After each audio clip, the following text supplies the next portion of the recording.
Hello all. इस lecture में हम लोग पढ़ेंगे inertia end moment of inertia की इनर्शिया क्या होता है, मोमेंट ऑफ इनर्शिया क्या होता है। तो इनर्शिया जो है वो आता है जब पार्टिकल का मोशन लीनियर यानी एक सीधी रेखा में अगर पार्टिकल ट्रेवल करेगा, मूव करेगा, तो वहाँ पे कॉन्सेप्ट आएगा इनर्शिया का। और अगर कोई पार्टिकल को हम रोटेट कराएं, ठीक है, अगर हम किसी पार्टिकल को रोटेट कराएं तो वहाँ पे जो कॉन्सेप्ट आता है मोमेंट ऑफ इनर्शिया।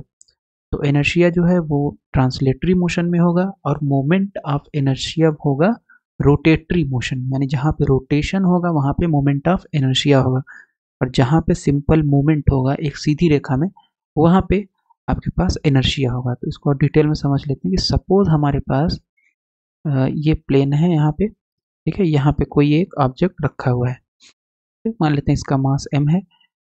तो इसको मूव कराने के लिए हमें क्या चाहिए, एक फोर्स चाहिए, है ना। ये ऑब्जेक्ट को मोशन में लाने के लिए ये रुका हुआ है इनिशियली, तो हमें इसको क्या करना पड़ेगा, एक फोर्स देना पड़ेगा। तो ये फोर्स कितना होगा, डिपेंड करेगा कि इसका मास कितना है, ठीक है, डिपेंड करेगा कि इस पार्टिकल का मास कितना है। जितना ज़्यादा मास होगा उतना ही ज़्यादा फोर्स देना पड़ेगा। तो इससे क्या पता चल रहा है कि किसी भी ऑब्जेक्ट का मास जितना ज़्यादा होगा उतना ही हमें फोर्स लगाना पड़ेगा उसके स्टेट को चेंज करने के लिए। फॉर एग्जाम्पल, अगर ये ऑब्जेक्ट जो है रुका हुआ है, ठीक, रुका हुआ है, इसका स्टेट क्या हो गया, ऑब्जेक्ट का रुका हुआ है, रेस्ट पे है। तो अगर हमें इसको मूव कराना है तो रुका हुआ था, हमने इसका स्टेट चेंज करके इसको मोशन में ला दिया, तो उस केस में क्या होगा, ये ऑब्जेक्ट मूव करेगा, राइट। तो अगर इस ऑब्जेक्ट का मास बढ़ा देंगे तो हमें और ज़्यादा फोर्स की ज़रूरत पड़ेगी, ठीक है। तो इसी प्रॉपर्टी को यानी मास को ही लीनियर मोशन में बोला जाता है इनर्शिया। जितना ज़्यादा मास होगा उतना ही ज़्यादा पार्टिकल का इनर्शिया होगा। इनर्शिया क्यों बोलते हैं, क्योंकि इनर्शिया किसकी प्रॉपर्टी होती है, इनर्शिया का मतलब होता है कि स्टेट चेंज को जो विरोध करे, है ना। फर्स्ट लॉ ऑफ न्यूटन्स या न्यूटन्स फर्स्ट लॉ जो बोलता है कि अगर कोई ऑब्जेक्ट रुका है तो रुका रहेगा, चलता है तो चलता रहेगा, जब तक कि उसके ऊपर कोई वाहेबल न लगे, ठीक। वाहेबल जैसे ही लगेगा उसके स्टेट को चेंज कर देगा। तो अगर कोई ऑब्जेक्ट लीनियर मोशन कर रहा है यानी इस प्लेन में अगर मूव करेगा तो उसके स्टेट को चेंज करने के लिए, या रुका हुआ है मोशन में लाने के लिए, या मोशन में है उसको रोकने के लिए हमें ज़्यादा फोर्स की ज़रूरत पड़ेगी अगर ऑब्जेक्ट का मास ज़्यादा है। तो लीनियर मोशन में आपके पास क्या होता है, लीनियर मोशन, इस केस में आपके पास हो जाता है मास जो होता है वही ऑब्जेक्ट का क्या होता है, इनर्शिया होता है, वही ऑब्जेक्ट का इनर्शिया होता है। और अगर यही ऑब्जेक्ट, ये जो ऑब्जेक्ट है मास m का, इसको हम रोटेट करा दें, ठीक है। तो अब अगर लीनियर मोशन में इनर्शिया है तो यही रोटेशनल मोशन में इनर्शिया किसके एनालॉजी में कन्वर्ट हो जाएगा, वो कन्वर्ट हो जाएगा मोमेंट ऑफ इनर्शिया। तो जिस हिसाब से इनर्शिया जो होता है वो लीनियर मोशन में है कि जितना ही मास ज़्यादा होगा उतना ही आपको फोर्स ज़्यादा लगाना पड़ेगा पार्टिकल के स्टेट को चेंज करने के लिए। अगर रुका हुआ पार्टिकल है तो उसको मोशन कराने के लिए स्टेट चेंज हो जाएगा, और अगर चल रहा है पार्टिकल तो उसको रोकने के लिए। सिमिलरली रोटेशन में क्या होगा, कोई ऑब्जेक्ट अगर रोटेट कर रहा है, मान लो ये ऑब्जेक्ट है इस एक्सिस के अबाउट रोटेट कर रहा है, तो इस एक्सिस के अबाउट ये यहाँ पे आ जाएगा कुछ समय बाद, फिर यहाँ पे आ जाएगा, है ना। तो अगर ये रोटेट कर रहा है तो अगर इस ऑब्जेक्ट का moment of inertia about this axis, ये जो एक्सिस दिख रही है इस एक्सिस के अबाउट इस ऑब्जेक्ट का मोमेंट ऑफ इनर्शिया अगर ज़्यादा है तो इसका मतलब क्या होगा कि इसका स्टेट चेंज करने के लिए, यानी अगर रुका हुआ है तो घुमाने के लिए और घूम रहा है तो रोकने के लिए हमें बहुत ज़्यादा फोर्स, बहुत ज़्यादा टार्क की ज़रूरत पड़ेगी। तो यहाँ पे जो काम फोर्स करेगा यहाँ पे आ जाएगा टार्क का काम, ठीक है। तो जितना मोमेंट ऑफ इनर्शिया ज़्यादा होगा उतना ही टार्क हमें लगाना पड़ेगा ऑब्जेक्ट को रोटेट करने के लिए, ठीक है। और अगर रोटेट कर रहा है तो रोकने के लिए उतना ज़्यादा टार्क लगाना पड़ेगा। सो ये हो गया inertia. Inertia basically mass, moment of inertia क्या होता है वो भी हम देखेंगे, मोमेंट ऑफ इनर्शिया क्या होता है इन डिटेल। तो हाँ, तो इनर्शिया क्या है, the property of a body by virtue of which it is unable to change its state of rest और of uniform motion in straight line.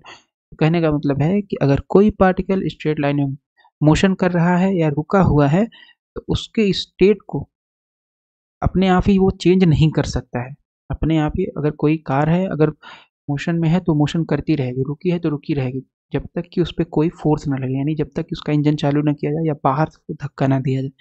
ठीक है, तो ये हमारे पास होता है, इसी प्रॉपर्टी को बोला जाता है, ऑब्जेक्ट की इस प्रॉपर्टी को जिससे वो खुद के स्टेट को चेंज नहीं कर पाता है, उसे बोला जाता है inertia. This is called inertia. ठीक है, this depends only on the mass of the body. तो मास ऑफ द बॉडी पे डिपेंड करता है इनर्शिया, है ना।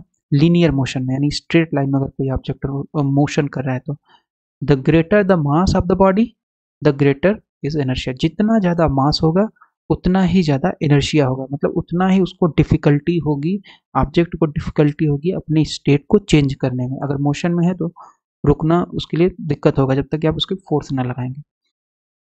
तो मोमेंट ऑफ इनर्शिया क्या होता है? मोमेंट ऑफ इनर्शिया, सबसे पहले अगर हम बात करें kinetic energy of A rotating system, मान लो हमारे पास कोई एक सिस्टम है, ये सिस्टम है, ठीक है, इसमें n पार्टिकल हैं, तो n पार्टिकल हैं, तो अब क्योंकि ये रोटेशन में है, तो रोटेशन में है तो मोशन भी करेगा, है ना। काइनेटिक एनर्जी क्या होती है? काइनेटिक एनर्जी होती है हाफ एम वी स्क्वायर। तो टोटल मान लेते हैं कि सिस्टम में, ये जो सिस्टम था यहाँ पे, मान लेते हैं n पार्टिकल है यहाँ पे, ठीक, तो 1 पार्टिकल, फिर 2 3 4 5 6 7 8 9 10 एंड सो ऑन। ठीक, टोटल n पार्टिकल है, तो पहले पार्टिकल की काइनेटिक एनर्जी प्लस दूसरे की kinetic energy plus and so on plus nth particle की काइनेटिक एनर्जी। तो काइनेटिक एनर्जी क्या होता है? Half m v square. तो पहले पार्टिकल का मास और पहले पार्टिकल की वेलोसिटी, दूसरे पार्टिकल का मास दूसरे पार्टिकल की वेलोसिटी का square, and so on, n particle का मास और n पार्टिकल की वेलोसिटी का स्क्वायर।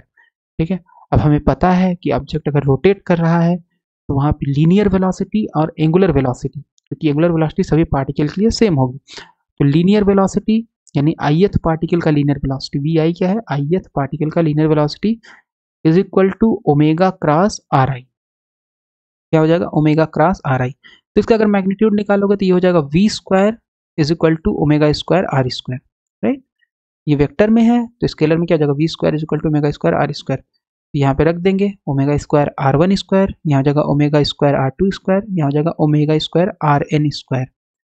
ठीक, रखने के बाद इसको हम पूरा कंपैक्ट फॉर्म में लिख सकते हैं using summation symbol sigma. So i is equal to 1 to n half, अब यहाँ 1 1 तो ये हो जाएगा half m i r i square omega square.